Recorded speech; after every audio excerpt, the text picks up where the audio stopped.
Trump wanted to strike Iran in a way that would hurt China the most. But the plan cracked. The scheme was simple.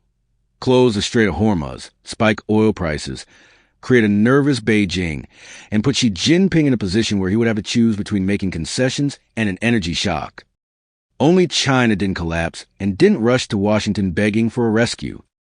Beijing had prepared in advance. It had ensured supplies, maintained large reserves, and looked for alternative routes. Now it watches the crisis without panic. The blow that was supposed to become a lever against China has instead turned into a test of who actually controls oil, the straits, and market nerves. Trump's main problem is that Iran apparently isn't going to strangle everyone equally. According to Iranian and international sources, some Chinese vessels have been allowed to pass through the Strait of Hormuz under special rules.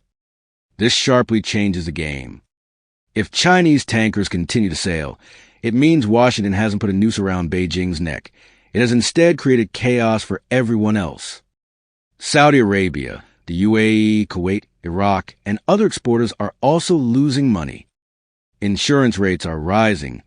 Ships are afraid to enter the region. Here's the ironic and unpleasant part.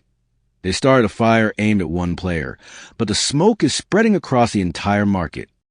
China in this story is acting not like a frightened victim, but like a cold accountant. It doesn't need a big war because it would hurt trade, ports, logistics, gas, oil, and industry. But Beijing has long been preparing for such a scenario. It ramped up purchases, holds large reserves, and is diversifying supplies. According to Reuters estimates, Chinese reserves can cover roughly 7 months of imports through Hormuz. This doesn't make China immortal, but it gives it the most valuable thing: time.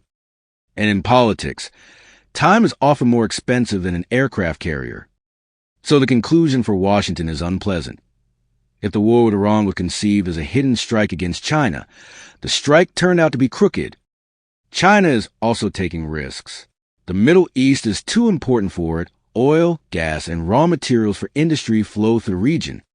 But Beijing doesn't look cornered. On the contrary, it is showing countries of the global south, you can trade with us without lectures, without a sanctions bat, and without constant checks on whether you're on the right side of history. And this is no longer just a dispute about oil.